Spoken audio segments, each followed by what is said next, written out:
So apparently, Jesus' first appearance to his disciples is such an important story that it has to be repeated 2 weeks in a row.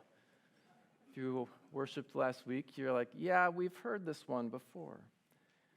Last week, we heard this account from the Gospel of John. This week, we hear from the Gospel of Luke. Last week, the story began with the disciples hiding in a locked room, terrified, even after they received the good news of Jesus' resurrection from, let's do a little pop quiz here. Who did they find out that news from last week? Mary, who encountered the risen Christ first. And at that point, Jesus somehow enters that locked room, and his first words are, "Peace be with you." This week, the story from John begins right after the events from the Road to Emmaus story. Just give me a little nod if you're like, oh yeah, I know that story. The story of the Road to Emmaus, in short, is a stranger accompanies 2 disciples as they're walking along a road.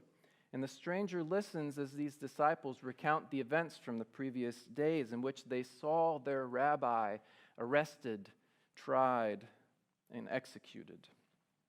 The trio arrive at a home where they break bread, and in that event, they realize that the stranger is none other than their very own rabbi, Jesus, resurrected from the dead. So in this gospel account, it is those 2 disciples who announce the risen Christ to the others. But as with the other gospel account, this news does little to allay the fears of the disciples. So Jesus enters and says, "Peace be with you." I don't think those words did much to allay their fears either. It doesn't seem like, at least from the narrative, that the disciples feel any sort of peace until Jesus shows them his scars. The scars prove that the man standing before them is their Lord, risen from the dead. Jesus had several times predicted his death and resurrection, but the disciples had not believed him. They had no frame of reference for that. How could they? They had to see the scars first before they would believe. Now, I know a thing or two about scars. When I was 5 years old, I fell off a picnic table and hit my head, which, for those of you who have listened to my sermons before, you'd be, oh, that makes sense, yeah. As my parents tell the story, my juice cup was in the middle of the table, and I stood on the bench to reach for it, and the bench went out from under me, and I went straight down, and the bottom tooth went into my lip. If that wasn't bad enough, several months later, it happened again.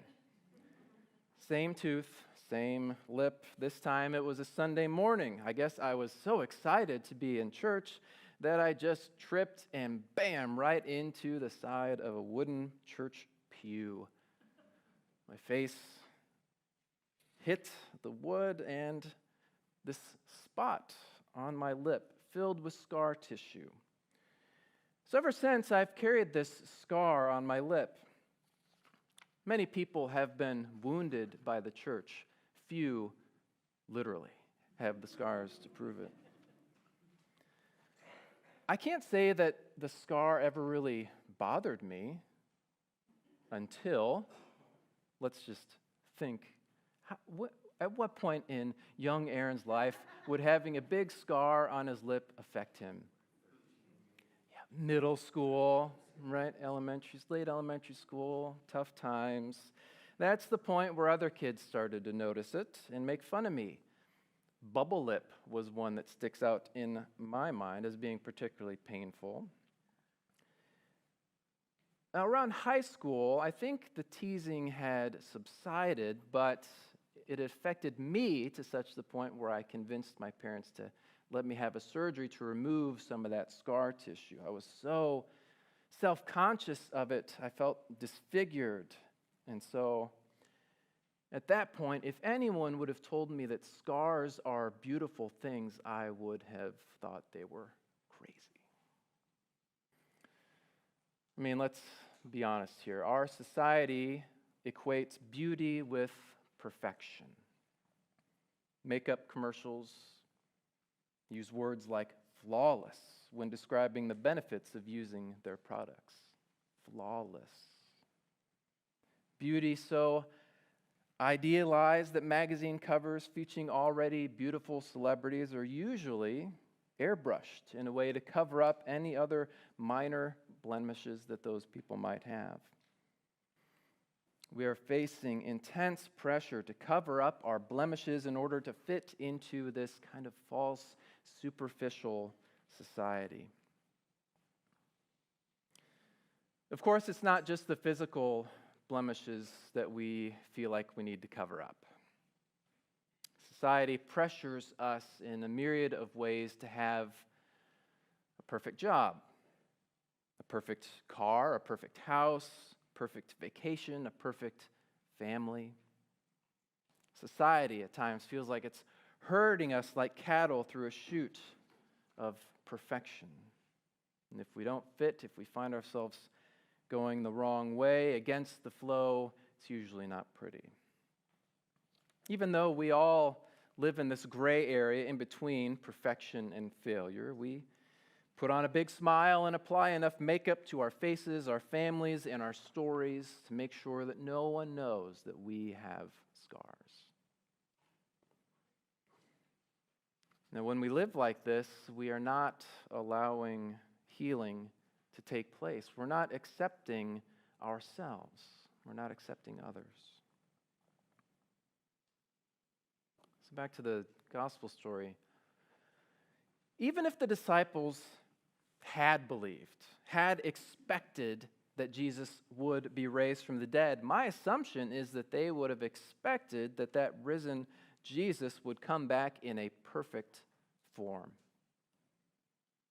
After all, think of what those scars on Jesus' body represent.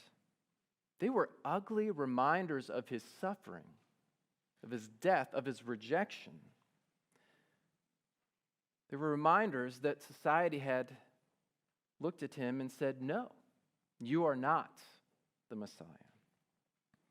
The scars were a painful reminder of the hatred and opposition that Jesus encountered as a result of his ministry in that culture. Being nailed to a cross along with thieves, rebels, and murderers was the most shameful way to die. The world had rejected Jesus. Full stop. And yet here he was, standing before his disciples, proudly displaying the scars of that rejection, inviting them to touch them. In both gospel accounts of the story, Jesus invites the disciples to touch his scars, an act that fills them with the belief of Jesus as Lord and God. And we too are invited to touch the wounds of Christ by acknowledging the pain and suffering of Jesus' life and our own lives. We cannot embrace God's forgiveness until we admit that we have something in our life that needs to be forgiven. We cannot join in the resurrection until something in us dies. The Christian church bears the scars of the crucified Lord. Those of us in the church have the responsibility to engage life and faith in a deeper and more honest level. The scars of pain, conflict, and imperfection are not blemishes to be covered up. Rather, they are evidence of Jesus' healing and Jesus' presence in our lives. They are the cracks where the light gets in. And when we acknowledge our struggles, we open the door for others to care for us. You may be surprised to find that not only will people come to your aid when you are vulnerable, but they will probably also open up about their own struggles and invite you to care for them, to help them heal. So all that to say, my prayer for the church is that it will be a place where all people can come and be accepted without makeup. A place where our failures are not talked about behind our backs by people with no courage, but rather a place where we can be honest about our wounds and know that we will be met with encouraging smiles and warm embraces in the love of the resurrected Christ. Amen.